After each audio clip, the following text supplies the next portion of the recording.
The morning sun cast long shadows across the Afghan mountainside as Master Chief Petty Officer Jake Morrison crouched behind the rocky outcrop, his eye pressed against the scope of his rifle.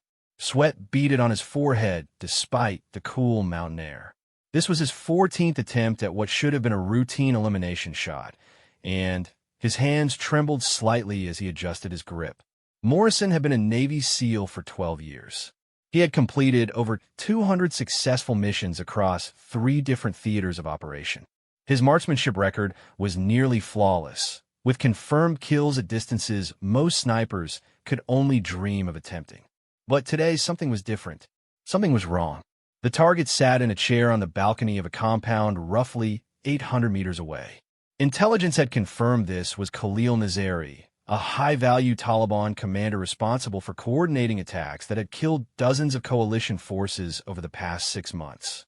The mission parameters were clear: eliminate the target and extract without engagement. Simple, clean, surgical. But 13 times Morrison had lined up the shot, 13 times he had controlled his breathing, adjusted for wind, calculated the trajectory, and 13 times something had gone wrong. A sudden gust of wind.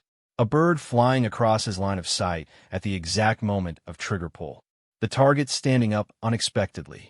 Each miss had been explainable, but the pattern was becoming impossible to ignore. Morrison lowered his rifle and wiped his palm on his uniform.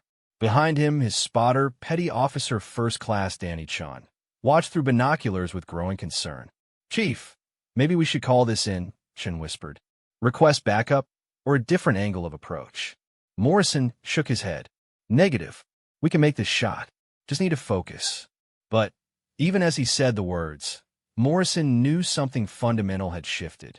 For the first time in his career, doubt had crept into his mind. Each missed shot had chipped away at his confidence. And now the very thing that had made him an elite sniper, his absolute certainty in his abilities, was wavering. He raised the rifle again, settling into his familiar shooting position. Through the scope, he could see Nazari clearly. The man was reading from a tablet, occasionally gesturing to someone out of view. Morrison controlled his breathing, feeling his heartbeat slow to its steady combat rhythm. He placed the crosshair's center mass, just as he had done thousands of times before. The wind was minimal. The distance was well within his capabilities. The target was stationary. Morrison began to apply pressure to the trigger, and then froze. His hand was shaking again. "What the hell is happening to me?" he muttered under his breath. Chun heard him and turned from his own scope. "Chief, you've been under a lot of stress lately." "Maybe I'm fine," Morrison snapped, though both men knew it wasn't true. The previous month had been brutal. Morrison's team had lost 2 members in an IED explosion, and he had been pushing himself harder than ever, taking on extra missions, refusing rest periods. His commanding officers had noticed but hadn't intervened, trusting in his experience and judgment. Morrison tried the shot again, and once more, something went wrong. This time, a small dust devil kicked up near the target compound, obscuring his view for just long enough that when it cleared, Nazari had moved. "That's 14, Chun said quietly. Morrison set down his rifle and activated his radio. "Bravo 6, this is Overwatch. Requesting immediate support. We have eyes on target, but are unable to engage effectively." The response came back within minutes. "Overwatch, this is Bravo 6. What's your status?" Morrison hesitated before answering. Admitting failure went against everything he had been trained to do, everything he believed about himself as a SEAL. But the mission came first always. "Bravo 6, we've had multiple attempts on target with no success. Requesting additional sniper support or alternate approach vectors." There was a long pause before the response came. "Roger, Overwatch. We're sending additional support to your location. Maintain eyes on target and wait for backup." Morrison slumped against the rocks, feeling the weight of failure settling on his shoulders. In 12 years as a SEAL, he had never had to request backup for a simple sniper shot. The shame was almost overwhelming, but underneath it was something even worse: the growing realization that his skills, The very foundation of his identity as a warrior might be slipping away. Chun tried to offer reassurance. Chief, everyone has bad days. Hell, remember that mission in Iraq when Rodriguez missed 6 shots in a row because of equipment malfunction? This isn't equipment malfunction, Morrison replied. This is me. Something's wrong with me. As they waited for backup, Morrison found himself replaying each missed shot in his mind, searching for patterns, for explanations, for anything that might help him understand what was happening. He had always prided himself on being analytical, methodical, unshakable under pressure. But now, faced with his own human limitations, he felt lost. The radio crackled again. Overwatch, this is Bravo 6. Your backup is approaching from the southeast. Call sign Phoenix. ETA 2 minutes. Morrison scanned the area with his binoculars and spotted movement on a ridge roughly 4,000 meters away. Even at that distance, he could make out a figure moving with the fluid precision of a trained sniper. What surprised him was the size and build of the approaching figure. It was smaller, more compact than he expected. Bravo 6, confirmed Phoenix, is one shooter. Affirmative, Overwatch. Phoenix is solo. Highly experienced, long-range specialist. Morrison watched as Phoenix set up position on the distant ridge. Even from 4 kilometers away, he could see the methodical way the sniper established a shooting position, the careful attention to wind reading, the patient stillness that marked a true professional.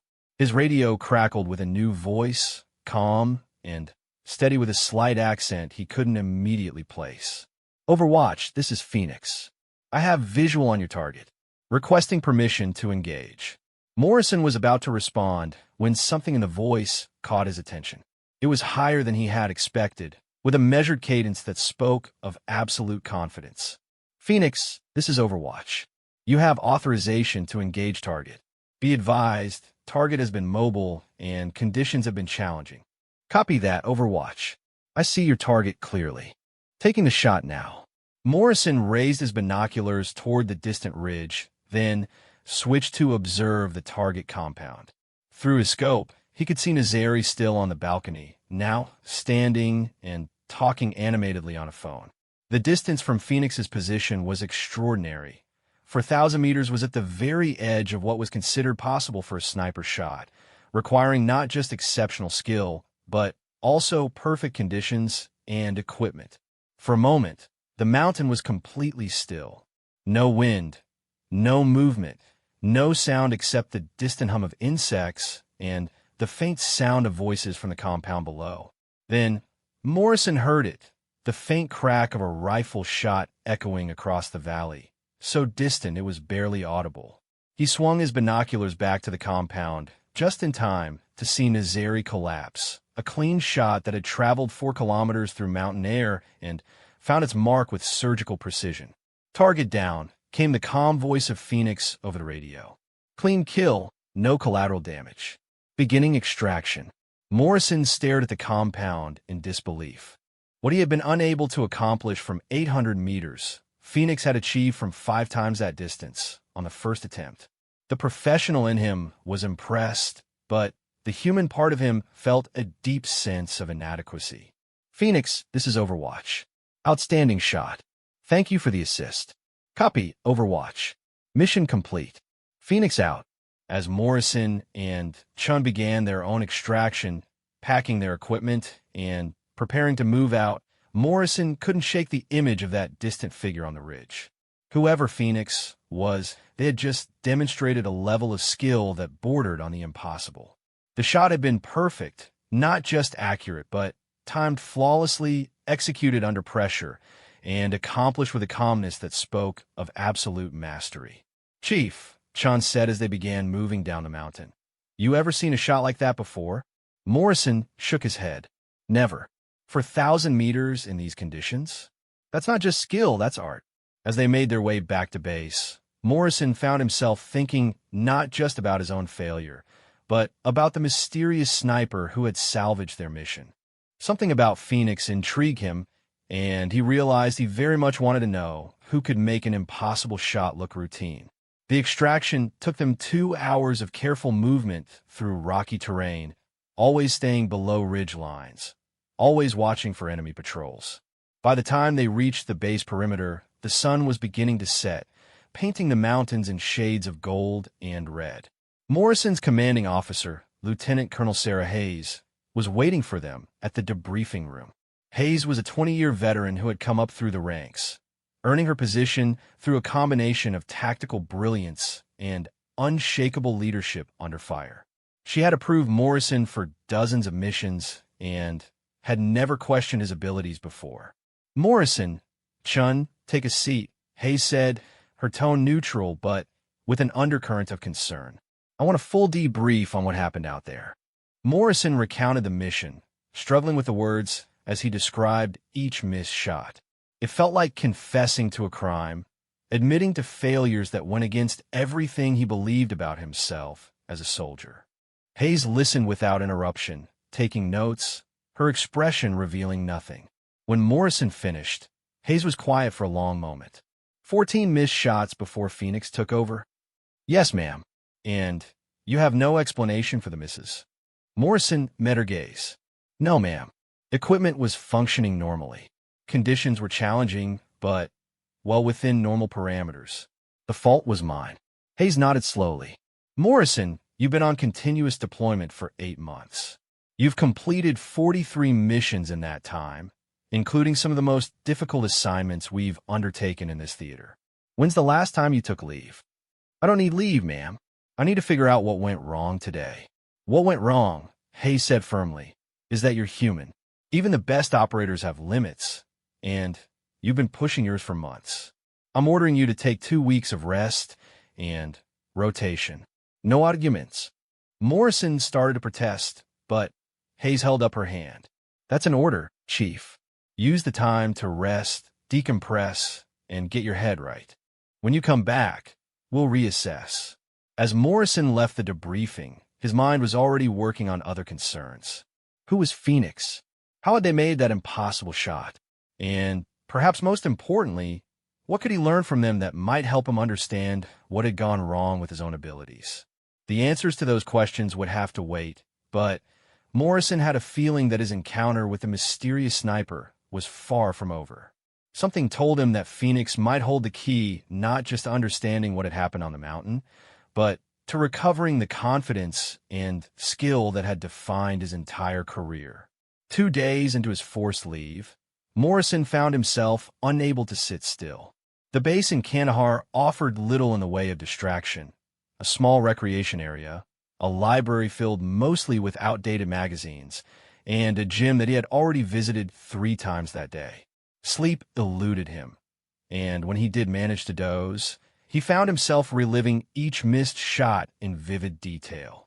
He was nursing his 3rd cup of coffee in the mess hall when Chen approached his table, looking slightly uncomfortable. "Chief, you got a minute?" Morrison gestured to the empty chair across from him. "All the time in the world, apparently. What's on your mind?" Chen sat down and glanced around to make sure they weren't being overheard. "I did some digging on Phoenix.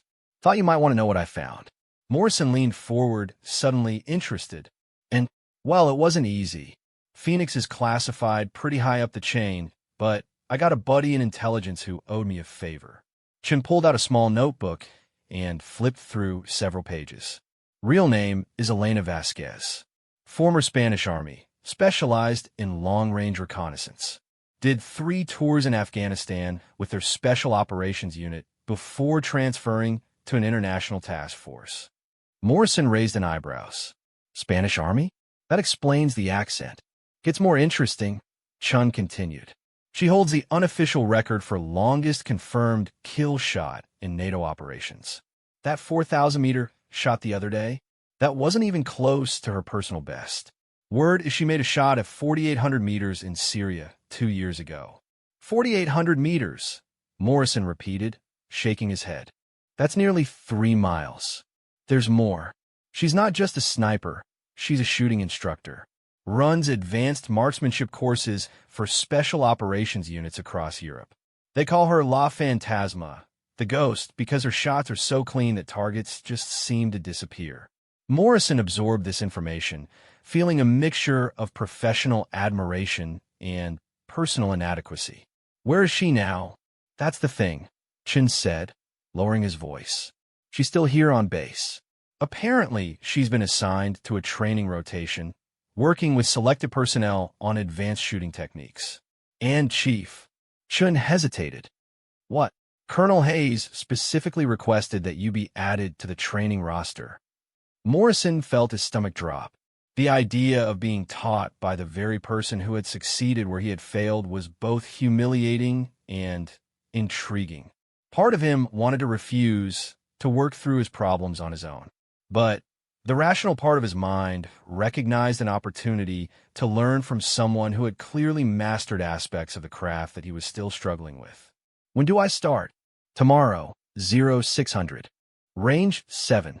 That evening, Morrison found himself lying on his bunk, staring at the ceiling and thinking about the next day. He had trained hundreds of soldiers over the years, and he knew that the best instructors were often the ones who could identify and correct fundamental problems that students didn't even know they had.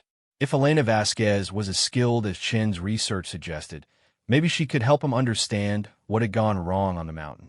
At 0545 the next morning, Morrison made his way to Range 7, located on the far side of the base where the terrain opened up into a series of natural valleys that provided shooting distances up to 2,000 meters.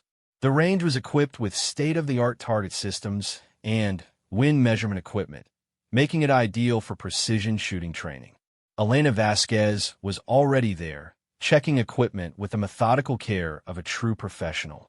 She was smaller than Morrison had expected, perhaps 5 feet 6 inches tall, with a compact, athletic build that spoke of years of physical training. Her dark hair was pulled back in a practical ponytail, and her equipment was laid out with military precision.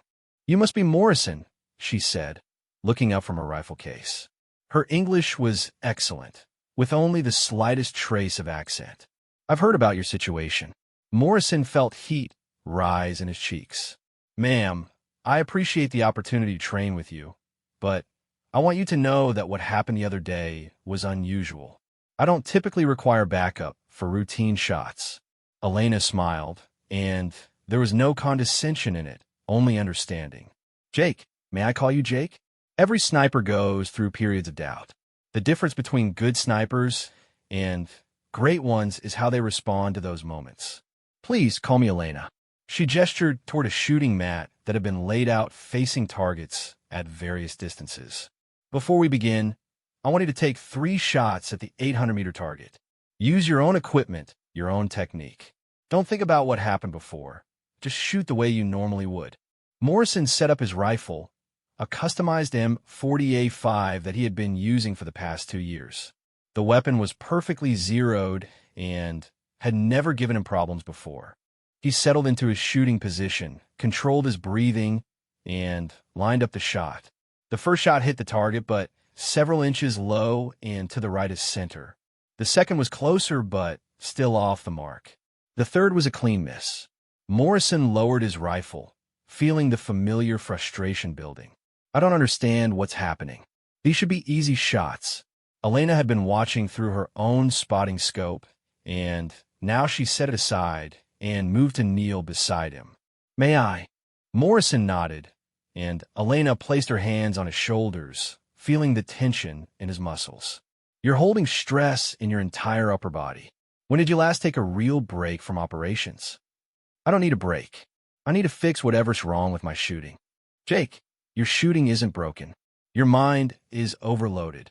Elena sat back on her heels. "Tell me about the mission where you lost your team members." Morrison stiffened. "That's not relevant to marksmanship training." "Everything is relevant to marksmanship training. Shooting at the level you and I operate at isn't just about mechanical skill. It's about mental state, emotional control, and the ability to find perfect calm in the midst of chaos. Talk to me." For a moment, Morrison considered refusing. But something in Elena's tone, not pushy, not therapeutic, just matter of fact, made him reconsider. "We were on a routine patrol when our vehicle hit an IED. Rodriguez and Keller didn't make it out. And you blame yourself. It wasn't a question. Morrison found himself nodding. I was team leader. I should have seen the signs, should have taken a different route. And since then, every mission feels like life or death because if you fail, more people might die. Morrison looked at her sharply. How did you? Because I've been there, Elena said simply. 2 years ago in Syria, I lost my spotter to a sniper while we were on Overwatch. For months afterward, I couldn't make a shot longer than 500 meters. Every time I looked through my scope, all I could think about was Maria lying in the dirt next to me. Morrison felt something shift in his chest, a loosening of tension he hadn't even realized was there. How did you get past it? I learned that perfection isn't about never missing. It's about understanding that missing is part of the process, part of being human. And I learned that carrying the weight of every possible failure makes it impossible to focus on a shot that's right in front of you. Elena stood up and walked over to her own rifle, a custom-built precision weapon that Morrison didn't recognize. I want to show you something. This is a CheyTac M200, chambered in .408 CheyTac. It's designed specifically for extreme long-range shots. But the rifle isn't what makes the difference at distance.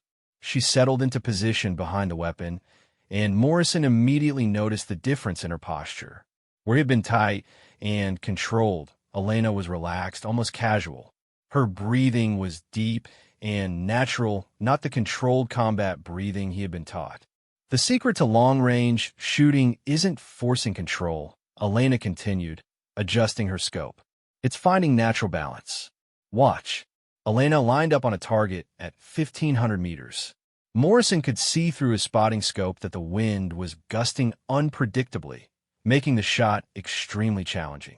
Elena made no visible adjustments, didn't seem to be calculating wind speed or trajectory.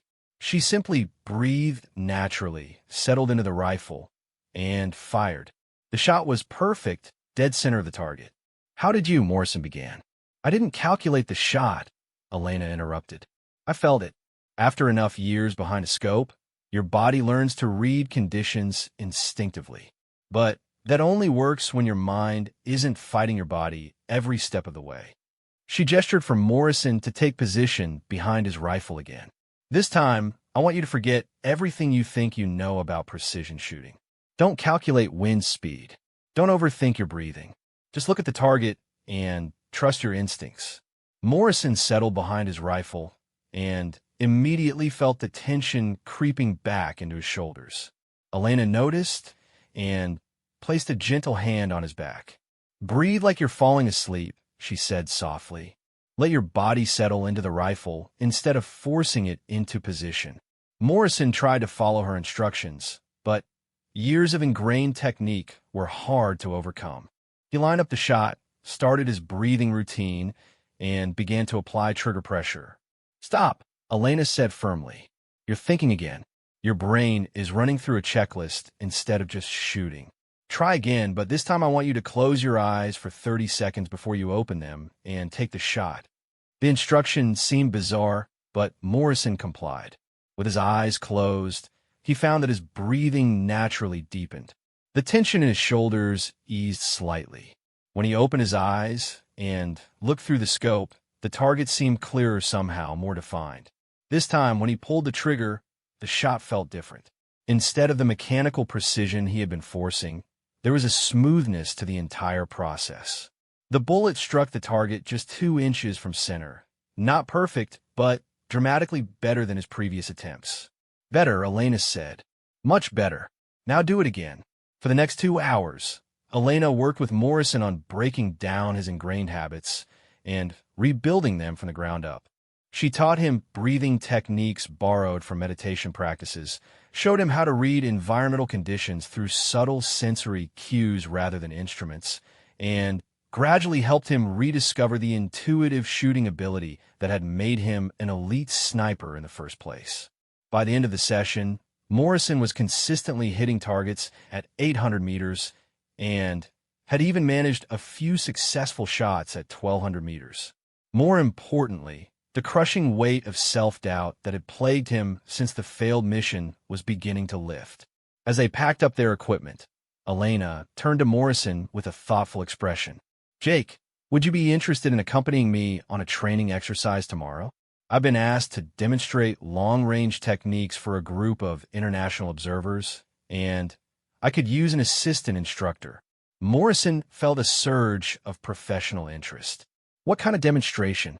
Extreme long-range precision shooting. We'll be attempting shots at distances up to 3,000 meters in varying conditions. It's the kind of training that pushes the boundaries of what's considered possible. Morrison realized that this was an opportunity not just to continue his recovery, but to learn techniques that could take his abilities to an entirely new level. I'd be honored to assist. Elena Smeeded. Good. Meet me here at 0500 tomorrow. And Jake, bring your confidence. You're going to need it. As Morrison walked back to his quarters that evening, he felt better than he had in weeks. The knot of anxiety and self-doubt that had been his constant companion was beginning to unravel, replaced by a growing sense of excitement and possibility. Elena had shown him that his problems weren't insurmountable. They were simply challenges to be overcome through patience, practice, and a willingness to learn new approaches. For the first time since the failed mission, Morrison found himself looking forward to tomorrow. The morning air was crisp, and still as Morrison arrived at Range 7 at 0500, carrying his rifle case and a renewed sense of purpose. Elena was already there, but she wasn't alone. A small group of military personnel from various nations had assembled, including officers from the British SAS, German KSK, and Canadian JTF-2. Morrison recognized the atmosphere immediately. This was a gathering of elite specialists, the kind of demonstration that could influence training doctrine across multiple military organizations. Elena approached him as he set down his equipment. Jake, these officers are here to evaluate new long-range shooting techniques for their respective units. Today, we're going to push the boundaries of what they think is possible. She gestured toward the far end of the valley, where targets have been placed at extraordinary distances. Our shooting positions are set up here, and we have targets at 2,000, 2,500, 3,000, and 3,500 meters. The weather conditions are challenging. Wind is variable, humidity is high, and we have temperature variations across the valley that will affect bullet trajectory. Morrison felt a familiar flutter of anxiety, but this time it was different. Instead of the crushing doubt that had plagued him during the failed mission, this was the good kind of nervousness, the excitement of a challenge that would test his abilities at their absolute limit. Elena continued her briefing to the assembled group. Long-range precision shooting at these distances requires a combination of technical knowledge, environmental awareness, and what some might call intuitive understanding of ballistics. Today, Chief Morrison and I will demonstrate techniques that go beyond traditional marksmanship training. One of the British officers, a colonel with graying temples and the bearing of a man who had seen considerable combat, spoke up. Ms. Vasquez, what is the practical application of shots at these extreme distances? Most tactical situations don't require engagement at 3,000 meters. Elena Smeeded. An excellent question, Colonel Williams. The practical application isn't necessarily the distance itself, but the level of precision and environmental awareness required to make such shots. A sniper who can consistently hit targets at 3,000 meters in challenging conditions will find that shots at 800 meters in good conditions become almost effortless. She gestured for Morrison to join her at the shooting position. Chief Morrison will assist me in demonstrating these techniques. Yesterday, he was struggling with shots at 800 meters. Today, we're going to show you how proper mental approach and environmental awareness can extend effective range far beyond conventional limits. Morrison felt all eyes on him as he set up his rifle. Part of him wanted to protest that he wasn't ready for such an advanced demonstration, but Elena's confidence was infectious. She had spent the previous day rebuilding his foundation, and now she was asking him to apply those lessons at the highest possible level. We'll start with the 2,000-meter target, Elena announced. Chief Morrison will take the first shot. Morrison settled behind his rifle and immediately applied the techniques Elena had taught him the previous day.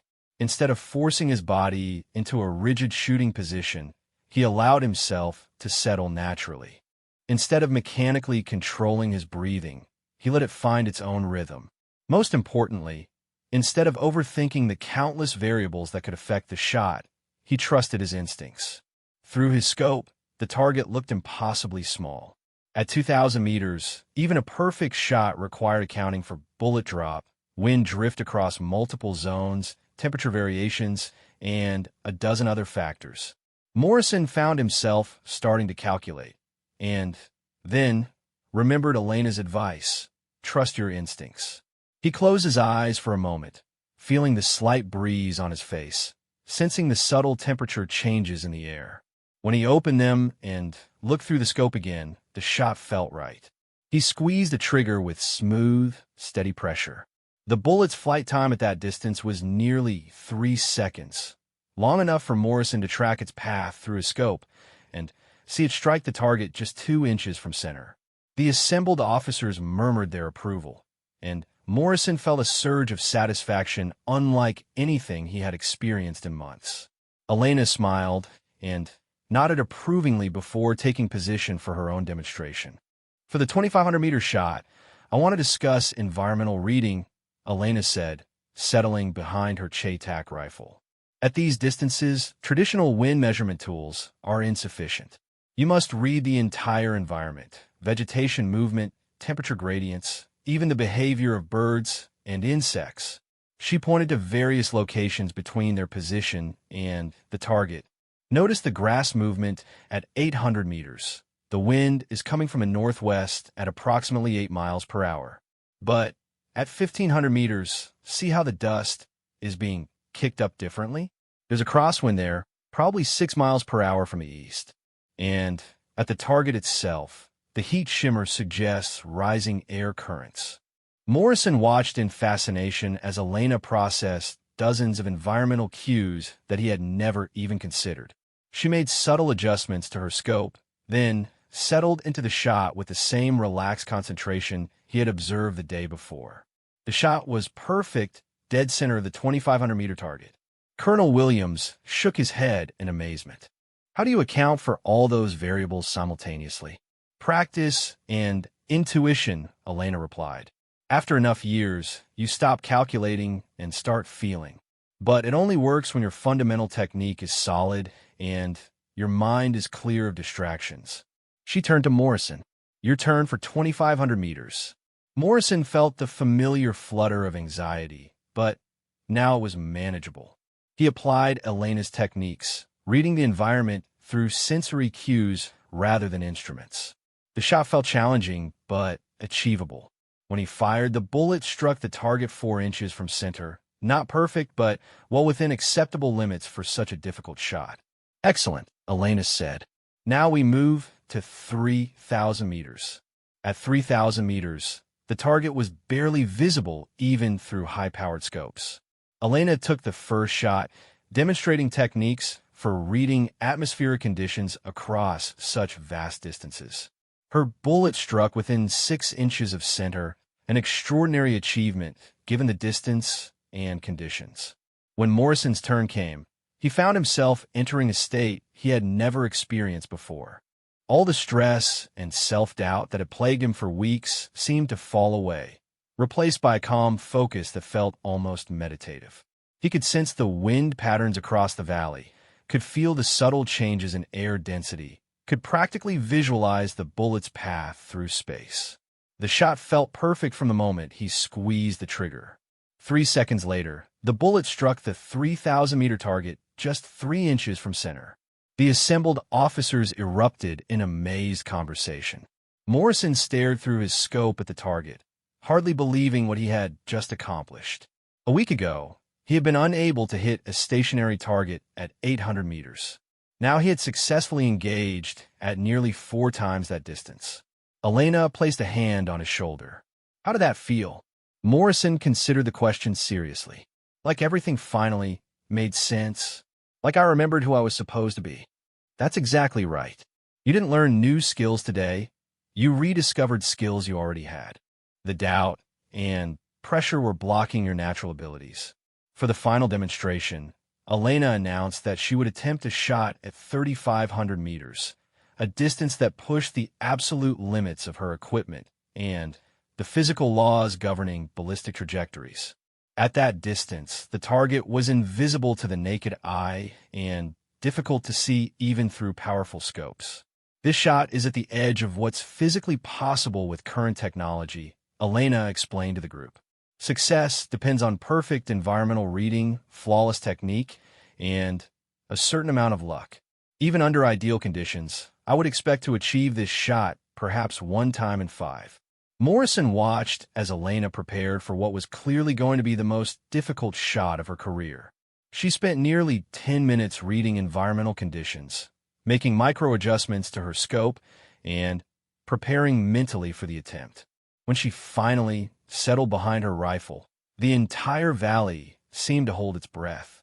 The shot, when it came, was almost anticlimactic. Elena squeezed the trigger with the same smooth precision she had demonstrated all morning, and then everyone waited. At 3,500 meters, bullet flight time was over 4 seconds. When the spotter called hit center ring, the assembled officers burst into spontaneous applause.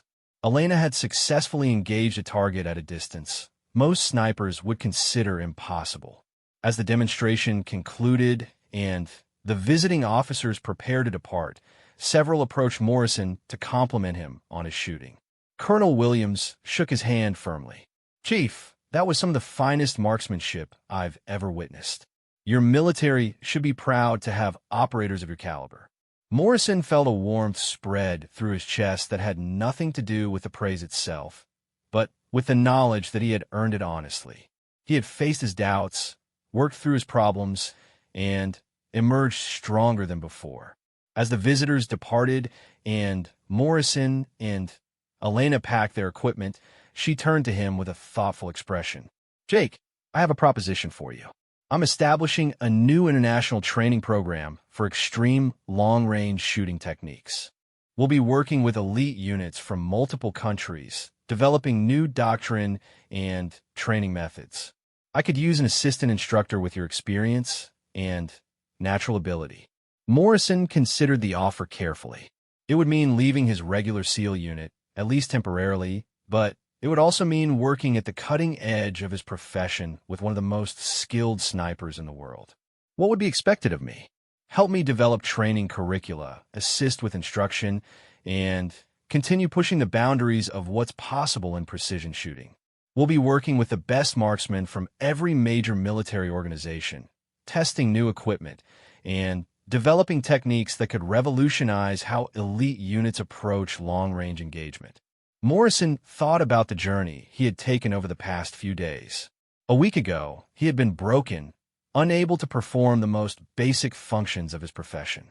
Today, he had successfully engaged targets at distances he had never dreamed possible. The transformation wasn't just about improved shooting technique. It was about rediscovering confidence, learning to trust his instincts, and understanding that perfection wasn't about never failing, but about growing stronger through challenges. "When do we start?" Morrison asked. Elena smiled. "Next week. We'll be training units from 6 different countries, including some of the most elite marksmen in the world. It won't be easy work, but I think you'll find it rewarding." As they walked back toward base, Morrison reflected on the extraordinary turn his career had taken. A failed mission that had seemed like the end of his effectiveness as a sniper had instead become the beginning of an entirely new chapter. He had learned that his skills weren't diminishing. They had simply been buried under stress, doubt, and the weight of carrying too much responsibility for things beyond his control. More importantly, he had learned that there were always new levels to reach, new challenges to embrace, and new ways to grow as both a soldier and a person. The mysterious sniper who had salvaged his mission with an impossible shot from 4,000 meters had become his teacher, his colleague, and perhaps even his friend. That evening, Morrison called his commanding officer to request a transfer to Elena's training program. As he hung up the phone, he realized he was looking forward to tomorrow with an excitement he hadn't felt in months. The future was full of possibilities, challenges, and the opportunity to help other soldiers discover the same redemption he had found. The 13 missed shots that had once seemed like failures now felt like necessary steps on a journey that had led him to exactly where he was meant to be. Sometimes the path to excellence required walking through failure, doubt, and the humbling experience of asking for help. But on the other side of that journey lay not just restored confidence, but wisdom, growth, and the chance to achieve things that had once seemed impossible. As Morrison packed his gear for the move to Elena's training facility, he smiled at the irony. He had started the week as a broken sniper requesting backup. He was ending it as an instructor preparing to help others discover their own potential for greatness. The woman who had stepped in from 4,000 meters hadn't just saved his mission. She had saved his career and showed him a new way forward.